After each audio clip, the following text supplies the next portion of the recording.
الحمد لله وكفى وسلام على عباده الذين اصطفى أما بعد أعوذ بالله من الشيطان الرجيم بسم الله الرحمن الرحيم وإنك لعلى خلق عظيم سبحان ربك رب العزة عما يصفون وسلام على المرسلين والحمد لله رب العالمين اللهم صل على سيدنا محمد وعلى آل سيدنا محمد وبارك وسلم اللهم صل على سيدنا محمد وعلى آل سيدنا محمد وبارك وسلم اللهم صل على سيدنا محمد وعلى آل سيدنا محمد وبارك وسلم. گزشتہ 2 دنوں سے اخلاق حمیدہ کے بارے میں گفتگو چل رہی ہے. جس طرح درخت اپنے پھل سے پہچانا جاتا ہے، انسان بھی اپنے اخلاق سے پہچانا جاتا ہے. جس درخت کا پھل میٹھا ہو، اچھا ہو، سب لوگ اسے پسند کرتے ہیں، اسی طرح جس انسان کے اخلاق اچھے ہوں سب لوگ اس کو پسند کرتے ہیں. اچھے اخلاق کا مطلب یہ ہوتا ہے کہ اس کے ساتھ جو انسان رہن سہن رکھے اس کا دل خوش ہو، اس کو تکلیف نہ کوئی پہنچے. چنانچہ اچھے اخلاق کا سب سے پہلا نقطہ کہ وہ آدمی کسی کے دل کو رنجیدہ نہیں کرتا. شریعت کی حدود میں رہتے ہوئے وہ انسان کسی کے دل آزاری نہیں کرتا. دل آزاری یعنی کسی کا دل دکھانا اللہ تعالیٰ کو بہت ناپسند ہے، بہت ناپسند ہے. اور جب انسان بگڑ جاتا ہے تو وہ دوسروں کے دل دکھا کے خوش ہوتا ہے، دوسروں کو پریشان کر کے خوش ہوتا ہے.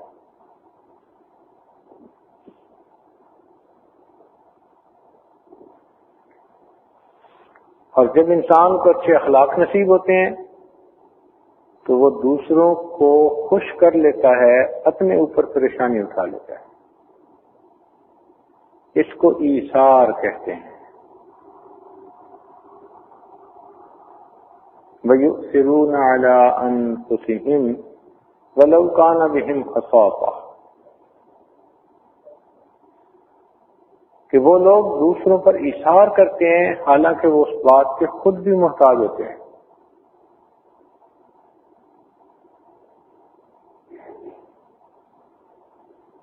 ایک مرتبہ نبی علیہ الصلوۃ والسلام کی خدمت میں ایک اعرابی آئے باہر سے. اب ان کو مہمان ٹھہرانا تھا تو نبی الاسلام نے صحابہ سے فرمایا کہ کون ہے جو اسے اپنے گھر میں مہمان ٹھہرائے. ایک صحابی کہنے لگے اللہ کے نبی میں لے کے جاتا ہوں. چنانچہ وہ ان کو لے کر گئے. گھر جا کر کہا کہ بھائی میں ایک مہمان کو گھر لایا ہوں.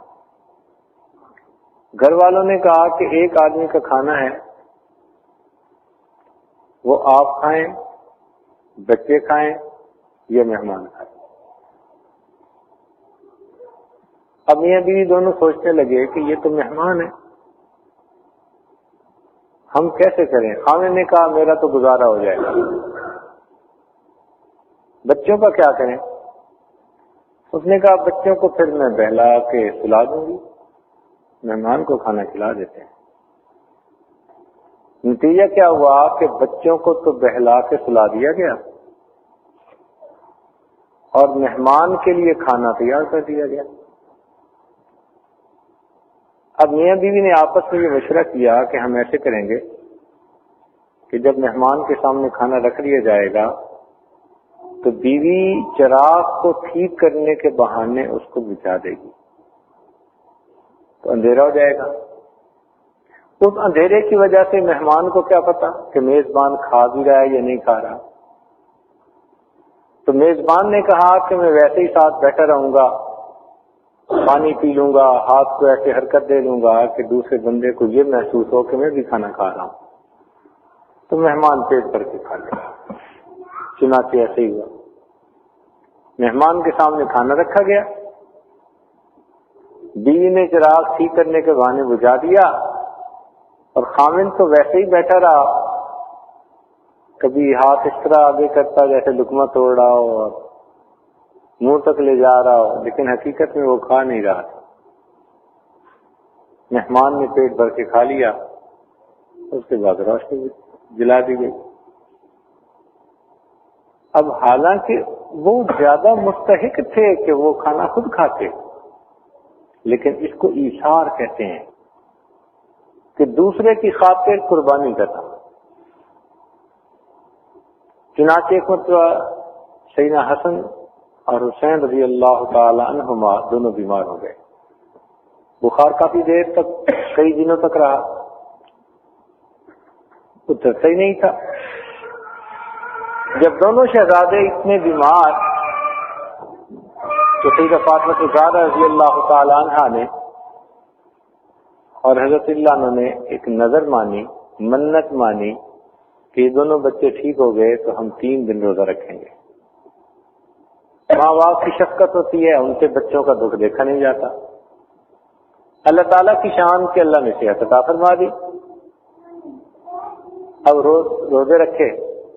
پہلے دن جو روزہ رکھا، دن میں حضرت علی رضی اللہ تعالیٰ عنہ نے کچھ کام کیا اور جو کچھ بچا تو اس سے کچھ کھانا بنایا گیا.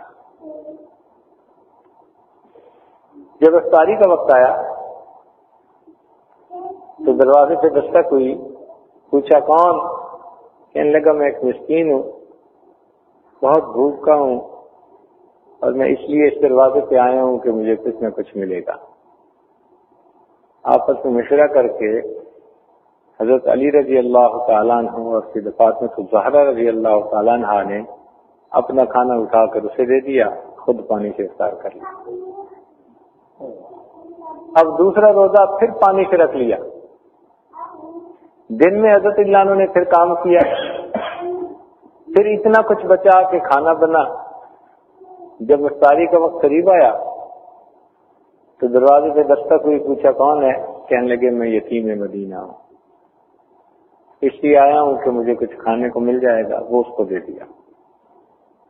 پھر پانی سے روزہ افطار کیا اور رات کو پانی سے ہی رکھ لیا. جب تیسرا دن ہوا اور پھر کچھ دن میں محنت کر کے کچھ کمایا کہ کھانا بنے، کھانا بنایا تو افطاری کا وقت ہوا تو ایک آدمی آیا کہ میں اسیر ہوں اور اس لیے آیا ہوں کہ مجھے کچھ مل جائے، میں بھوکا ہوں. اپنا کھانا اس کو دے دیا. اللہ رب العزت کو یہ قربانی اتنی پسند آئی کہ اللہ رب العزت نے قرآن مجید میں اس کا تذکرہ فرمایا. وَيُطْعِمُونَ الطَّعَامَ عَلَىٰ حُبِّهِ مِسْكِينًا وَيَتِيمًا وَأَسِيرًا. اب بتائیے کہ یہ عمل کتنا اللہ کو پسند آیا. قیامت تک قرآن پڑھا جائے گا اور اس کے تذکرے ان کے ایثار کے، قربانی کے قرآن میں یاد آتے رہیں. اللہ والوں کی تو یہ نشانی ہوتی ہے کہ وہ اپنی تکلیف اٹھا کر دوسروں کو سکھ پہنچاتے ہیں، اور ہمارا یہ حال ہے کہ ہم اپنے مزے لینے کی خاطر دوسروں کو دکھ پہنچاتے ہیں. اس لیے دکھی کی آہ سے ڈرنا چاہیے. کئی لوگوں کو دیکھا پریشان پھر رہے ہوتے ہیں، حالانکہ انہوں نے کسی کو ستایا ہوتا ہے، کسی کا دل دکھایا ہوتا ہے. وہ بھول جاتے ہیں پھر اس وقت کو. جب بھگتنا پڑتا ہے تو پھر بعد میں روتے پھرتے ہیں. الخلق عیال اللہ، حدیث پاک میں آتا ہے مخلوق اللہ تعالیٰ کی عیال ہے، اللہ کا کنبہ ہے. اب اگر کسی کے کنبے کا خیال رکھا جائے تو وہ آدمی کتنا خوش ہوتا ہے. تو ہمیں بھی اللہ کی مخلوق پر مہربان اور شفیق ہونا چاہیے. چنانچہ حدیث پاک میں فرمایا ارحموا من فی الارض یرحمکم من فی السماء. جو زمین میں ہے تم ان پر رحم کھاؤ گے تو جو آسمانوں میں ہے وہ تمہارے اوپر رحم کھائے گا.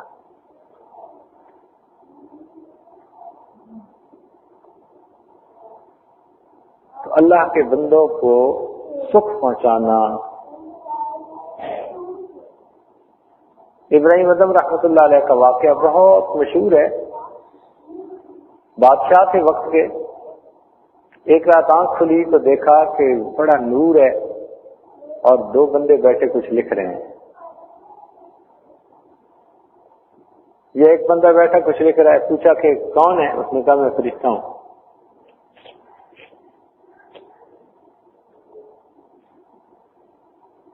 کیا لکھ رہے ہیں؟ اس نے کہا میں ان بندوں کے نام لکھ رہا ہوں جن کو اللہ سے محبت ہے. ان کا اچھا میرا نام ہے. ان کا دیکھ لو. جب فہرست دیکھی تو ان کا نام کوئی نہیں تھا. ان کا نام نہیں تھا ان لوگوں میں جو اللہ رب العزت سے محبت کرتے ہیں. تو جب کہیں نام نہ آیا تو یہ کہنے لگے اچھا پھر ایسے کریں کہ میرا نام وہاں لکھ لیں جو اللہ کی مخلوق سے محبت کرتے ہیں. اس نے کہا بہت اچھا. اس کے بعد وہ چلا گیا. بات آئی گئی ہو گئی. کہتے ہیں کچھ عرصے کے بعد دوبارہ اسی طرح سوئے ہوئے تھے. پھر آنکھ کھلی, دیکھا کہ روشنی ہے اور کوئی بیٹھا ہوا لکھ رہا ہے. پوچھا کون؟ بتایا کہ فرشتہ ہوں. کیا لکھ رہے ہیں؟ وہ کہنے لگے کہ میں ان لوگوں کے نام لکھ رہا ہوں جن سے اللہ رب العزت محبت کرتے ہیں. لیکن میرا نام ہے. جب دیکھا تو پہلے نمبر پر انہی کا نام لکھا ہوا. یعنی جو اللہ کے بندوں سے محبت کرتے ہیں اللہ رب العزت ان بندوں سے محبت کرتے ہیں. تو مقصد کیا ہے ساری بات کا؟ کہ ہم دوسروں کو خوشی پہنچائیں, سکھ پہنچائیں, آرام پہنچائیں, دوسروں کی غلطیوں کو معاف کرنا سیکھیں. تو دوسروں کو تو ہم ایسے تولتے ہیں کہ سوئی کے ناکے میں سے گزارتے ہیں, اور اپنے لیے کہتے ہیں کہ جی اللہ بن حساب کتاب جنت داخل کر دے. اپنے لیے بن حساب کتاب جنت داخل کر دے, اور جب دوسرے کی باری آتی ہے تو اس کو سوئی کے ناکے میں سے گزارتے ہیں. ایسے تولتے ہیں اس کو. تو دوسرے بھی انسان ہیں, ان سے بھی غلطی ہو سکتی ہے, ان سے بھی بھول ہو سکتی ہے. تو اس لیے اس بات کی ضرورت ہے کہ ہم دوسروں کی غلطیوں کو معاف کرنا سیکھیں. کتنی عجیب بات ہے کہ انسان کو دوسروں کے عیوب کا شک ہوتا ہے, یہ دوسروں سے نفرت کرنے لگ جاتا ہے, جبکہ اپنے عیبوں کا یقین ہوتا ہے پھر بھی اپنے نفس سے محبت کرتا ہے. بجلی نہ بنے. آپ نے سنا ہے نا کہ بجلی کے بارے میں کہا جاتا ہے کہ یہ پہلی غلطی معاف نہیں کرتی, اور کئی لوگ واقعی بجلی کی طرح ہی ہوتے ہیں, پہلی غلطی معاف نہیں کرتے. بس ان کے ہاتھ میں کسی کا ویک پوائنٹ آ جائے یا کسی کا عیب ان کے سامنے آ جائے, بس ان کا جی چاہتا ہے اس کو تو زندہ ہی نہ رہنے دیں. یہ تو شکر ہے کہ اللہ رب العزت نے زندگی موت کا معاملہ اپنے ہاتھ میں رکھا ہے, رزق کا معاملہ اپنے ہاتھ میں رکھا ہے. اگر بندوں کے ہاتھ میں ہوتا تو یہ تو ایک گھونٹ پانی نہ دیتے پینے کے لیے.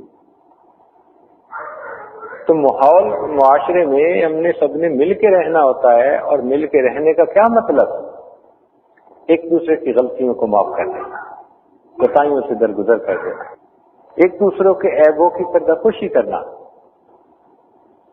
یہ جو ہوتا ہے نا کسی کا دل خوش کرنا, یہ اللہ رب العزت کو اتنا پسند ہے, اتنا پسند ہے کہ اس پر اللہ تعالیٰ بہت اجر عطا فرماتے ہیں. چنانچہ بعض روایات میں آتا ہے کہ جس نے کسی مومن کے دل کو خوش کیا, اللہ تعالیٰ اس خوشی سے ایک فرشتے کو پیدا کرتے ہیں, اور وہ فرشتہ قیامت تک اللہ رب العزت کا ذکر کرتا ہے, اور اس ذکر کا ثواب بندے کے نام اعمال میں لکھا جاتا ہے. تو یہ کوئی معمولی بات نہیں ہے, اللہ تعالیٰ کے یہاں اس کا بڑا درجہ ہے. کسی کا دل خوش کرنا.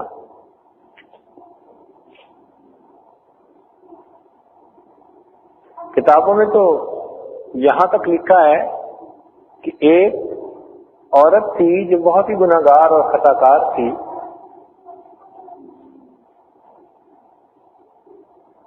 جا رہی تھی تو اس نے راستے میں ایک کتے کو دیکھا کہ وہ پیاسا ہے اور پیاس کی وجہ سے اس کی زبان نکلی ہوئی ہے۔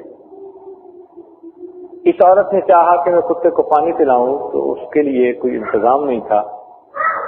قریب اسے ایک کنواں نظر آیا جس کا پانی نیچے تھا، تو اس نے اپنے دوپٹے سے اپنا جوتا باندھا اور جوتے کے اندر پانی بھر بھر کے 2-4 دفعہ اس نے کتے کے منہ میں ڈالا۔ جب کتے نے پانی پیا تو اس نے خوشی سے آواز نکالی، جیسے ہی خوشی کی آواز نکلی اللہ نے اس عورت کے پچھلے سب گناہوں کو معاف کر دیا۔ تو اگر کتے کو خوش کرنے پر اللہ پچھلے گناہوں کو معاف کر دیتے ہیں تو جو کسی اللہ کے بندے کا دل خوش کرے اور کسی کی دعائیں لے۔ اس لیے ہمارے بزرگ تھے، ان کے پاس کوئی آتا نا جی بڑی پریشانی ہے، وہ کہتے تھے جا کسی غریب کی دعائیں لو، جاؤ کسی غریب کی دعائیں لو۔ کوئی آ کے کہتا جی میں بڑا مصیبت میں ہوں، میں بڑا فلاں، کہتے جاؤ کسی دکھی آدمی کی جو ہے نا دعائیں لو۔ آج تو ان چیزوں پر نظر ہی نہیں کی جاتی، دیکھتا ہی نہیں کوئی کہ ہمیں بھی کسی کی دعا چاہیے، ہمیں بھی کسی کا دل خوش کرنا ہے، پرواہ نہیں ہوتی۔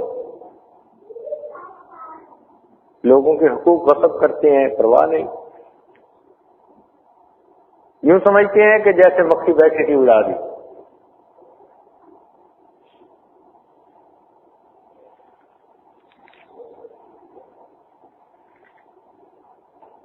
حضرت سلیمان علیہ السلام تشریف لے جا رہے تھے، لشکر کے راستے میں کچھ چیونٹیاں تھیں،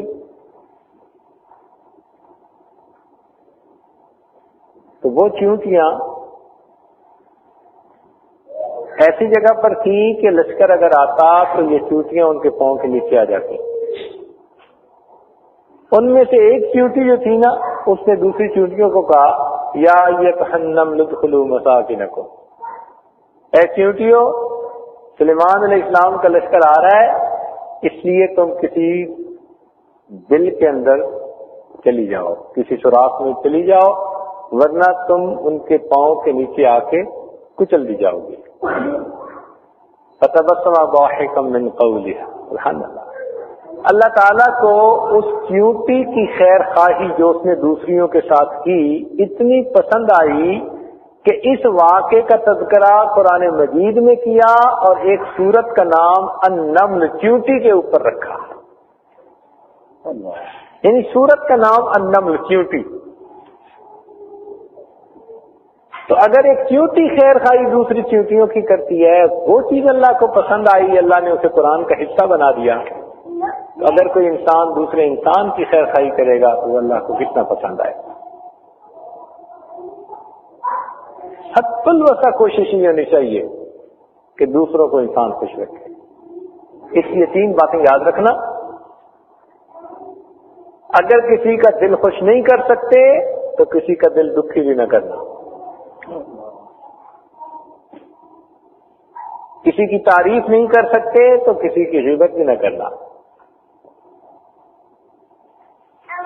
تو یہ چیز اللہ تعالیٰ کو بہت پسند ہے کہ ایک بندہ دوسرے بندے کے ساتھ اچھے اخلاق کی زندگی گزارے۔ اس لیے حدیث پاک میں آتا ہے کہ جو آدمی کسی کی مدد کے لیے قدم اٹھاتا ہے اس کو 10 سال کے نفلی اعتکاف کا ثواب عطا کر دیا جاتا ہے۔ یعنی حدیث پاک میں آتا ہے کہ جو کسی کی پریشانی دور کرنے کے لیے اس کے ساتھ چلا، کام ہو یا نہ ہو اس کا تذکرہ نہیں ہے۔ یہ نہیں ہے کہ کام ہو گیا تو ثواب ملے گا، نہیں ہوا تو نہیں ہوگا، نہ۔ عجیب بات یہ کہ اس کا تذکرہ ہی نہیں ہے۔ تذکرہ یہ ہے کہ جو آدمی کسی کی پریشانی دور کرنے کے لیے اس کے ساتھ چلا، بس جو چل پڑا، اللہ رب العزت 10 سال کے نولیت کا آپ کا ثواب ہوتا ہے۔ تو یہ چیز اللہ تعالیٰ کو اتنی پسند ہے۔ مجھے یہ بتائیں کہ ہمیں دنیا میں فرشتے ملیں گے رہنے کے لیے؟ ہمیں انسان ہی ملیں گے۔ تو جب انسان ہی ہے تو پھر ہمیں چاہیے کہ درگزر کرنا سیکھیں، ایک دوسرے کی غلطی کو معاف کرنا سیکھیں۔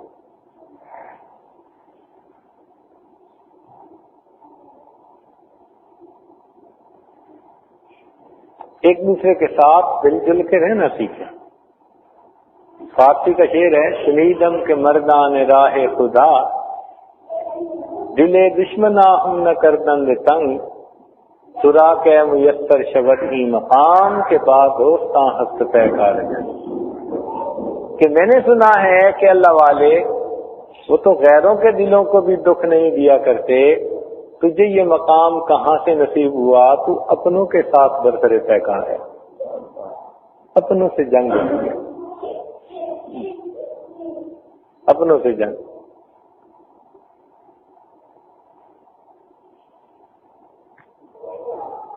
تو انسان جب دوسروں کی غلطیوں کو معاف فرما دیتا ہے، اللہ رب العزت پھر اس کے ساتھ درگزر کا معاملہ کرتے ہیں۔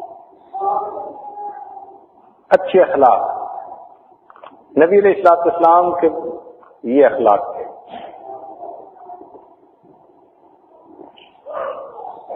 آپ صلی اللہ علیہ وسلم کا تو یہ معاملہ تھا کہ ایک بڑھیا جا رہی ہے سر پہ کچھ سامان لے کے،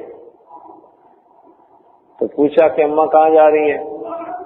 کہنے لگی میں نے سنا ہے ایک آدمی ہے جس نے نبوت کا دعویٰ کیا ہے، ہمارے معبودوں کو برا کہتا ہے، تو میں مدینہ مکہ چھوڑ کے جا رہی ہوں کہ کہیں اس کی آواز، اس کی بات میرے کانوں میں نہ پڑ جائے۔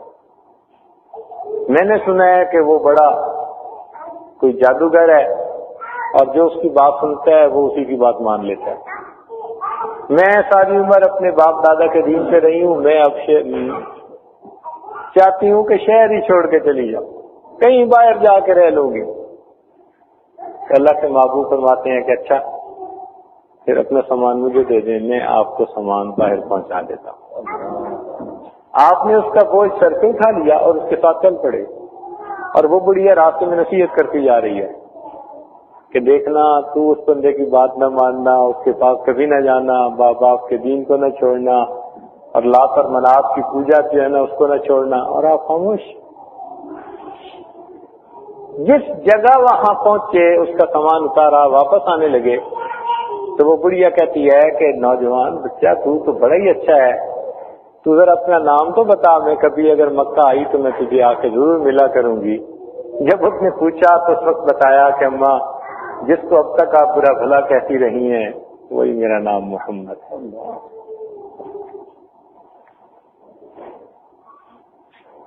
وہ کہنے لگی اچھا اگر آپ اللہ کے رسول ہیں تو بس پھر میں ابھی کلمہ پڑھتی ہوں اور تصدیق کرتی ہوں کہ آپ اللہ کے رسول ہیں۔ کلمہ پڑھ کے مسلمان، یہ اچھے اخلاق کہلاتے ہیں کہ دوسروں کے دل کو جیت لے بندہ۔ یہ نہیں ہوتا کہ انسان بچھو کی طرح جو پاس آئے اسے ڈنک مارے، بھیڑ کی طرح جس جگہ بیٹھے اسی کو نقصان پہنچائے۔ نہ بھیڑ کی طرح بنے نہ بچھو کی طرح بنے، ہم انسان بن کے زندگی گزاریں، نیکی پر زندگی گزارنے کی کوشش کریں، اللہ کے بندوں کو سکھ پہنچانے کی کوشش کریں۔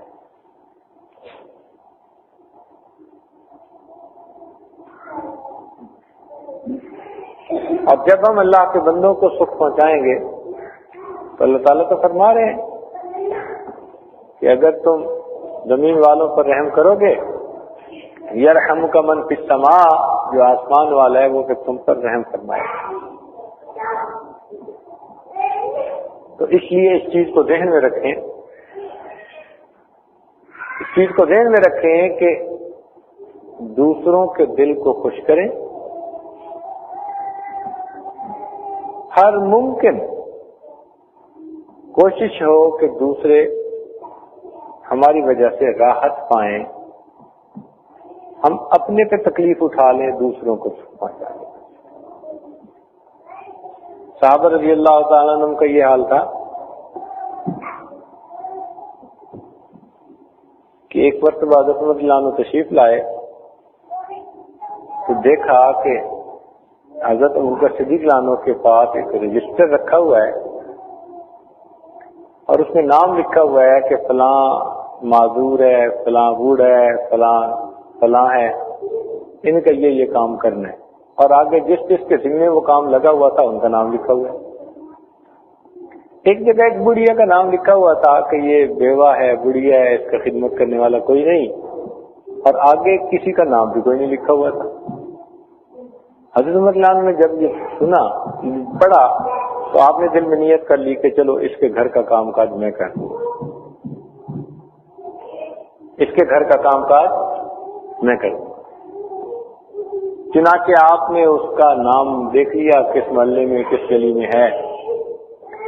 چنانچہ رات ہوئی نہ صبح ہوئی تو آپ اس کے گھر گئے کہ بھئی میں اس کا پانی بھر دوں، گھر میں جھاڑو دے دوں، تو پتہ چلا کہ جی اس کے گھر تو پانی بھی بھرا ہوا ہے، جھاڑو بھی دیا ہوا ہے۔ بڑے حیران ہوئے، بوڑھی اماں سے پوچھا کہ یہ کون؟ انہوں نے کہا جی رات کو کوئی آتا ہے تو میں دروازہ کھولتی ہوں تو وہ جھاڑو دے جاتا ہے، پانی بھر کے چلا جاتا ہے۔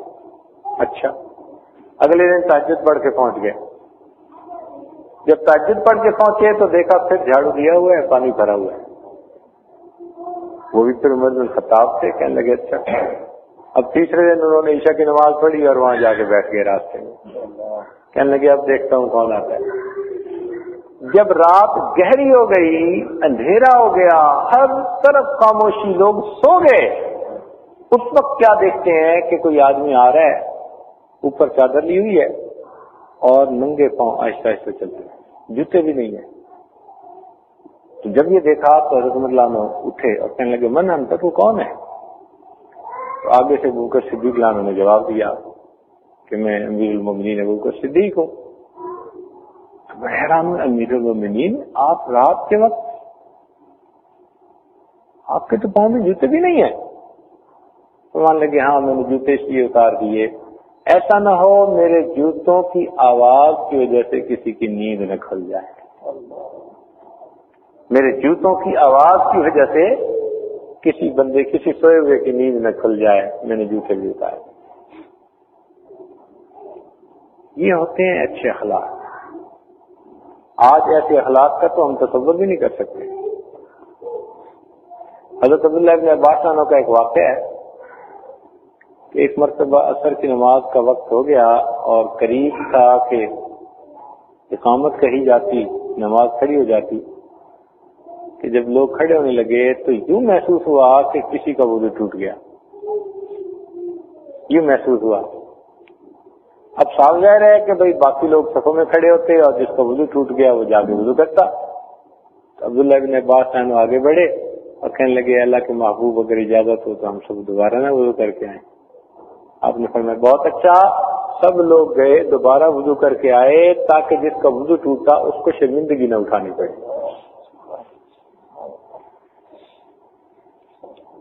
تو یہ تھے اچھے اخلاق، اور نبی علیہ السلام نے اس کا درس دیا اچھے اخلاق کا۔ اس لیے حدیث پاک میں آتا ہے اکمل المؤمنین ایمانا احسنہم خلقا، ایمان والوں میں سے سب سے کامل مومن وہ ہے جس کے اخلاق اچھے ہیں۔ تو بھائی اپنے اندر اچھے اخلاق پیدا کرنے کی ہم کوشش کریں، اپنے آپ کو دیکھیں ہم کہ ہمارے اندر انسانوں والی عادات ہیں یا حیوانوں والی عادات ہیں۔ اپنے بارے میں دل سے گواہی مانگیں۔ دل وہ گواہ ہے جو کبھی رشوت قبول نہیں کرتا، ہمیشہ سچی گواہی دیتا، ہمیشہ سچی گواہی دیتا۔ ہم لوگ چھوٹے تھے تو ایک مرتبہ ہم دیہات میں گئے، ہمارا ایک دوست تھا، کلاس فیلو تھا، اس نے ہمیں دعوت دی تھی کہ گرمی کی چھٹیوں میں آپ ہمارے پاس آنا۔ ہم نے دیہات کبھی دیکھا نہیں تھا، یہ وہ عمر تھی کہ ہمیں یہ بھی نہیں پتا تھا کہ گندم کا پودا ہوتا ہے، یہ گندم کا درخت ہوتا ہے، اتنی بھی سمجھ نہیں تھی، چھوٹے سے تھے۔ اس نے جو کہ دعوت دی تھی، تو اس کی دعوت پر پھر ہم اپنے بھائی جان کے ساتھ گئے گا۔ خیر پہلی دفعہ ہم نے دیہات دیکھا، ان کی زمینیں دیکھی، ایک بات کی سمجھ نہ آئی کہ جدھر جاتے وہاں کھیتوں میں نا یہ جو گوبر ہوتا ہے گائے بھینس اور بکری ان کا، اس کے ڈھیر لگے ہوئے۔ اب ہماری تو سمجھ سے باہر کہ بھئی یہ گندگی کا ڈھیر کیوں پڑا ہوا ہے خشک، ہمارا دل کرتا کہ اس کو اٹھا کے پھینک کیوں نہیں دیتے گئی۔ تو میں نے ایک کسان سے پوچھا کہ بھئی یہ گندگی کا ڈھیر کیوں پڑا ہوتا ہے، اس کو پھینک کیوں نہیں دیتے؟ اس نے کہا بیٹا یہ تمہاری نظر میں گندگی ہے، ہماری نظر میں تو یہ کھاد کی مانند ہے۔ ہم کیا کرتے ہیں کہ اس کو مختلف کھیتوں کے اندر ڈال دیتے ہیں، زمین میں ملا دیتے ہیں، پھر جب بیج ڈالتے ہیں پانی دیتے ہیں تو یہ اس کو کھاد کا کام دیتی ہے، اس کھیت کی جو ہے نا وہ فصل وہ اچھی ہو جاتی ہے۔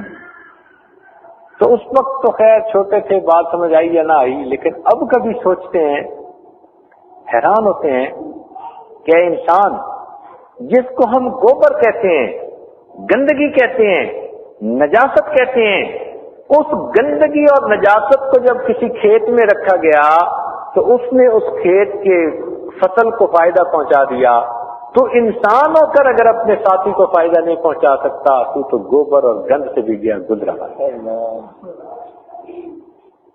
اللہ رب العزت سے دعا ہے کہ وہ ہمیں اچھے اخلاق کی زندگی گزارنے کی توفیق نصیب فرما دے۔ وآخر دعوانا ان الحمد للہ رب العالمین۔ تھوڑی دیر کے لیے مراقبہ کر لیجیے۔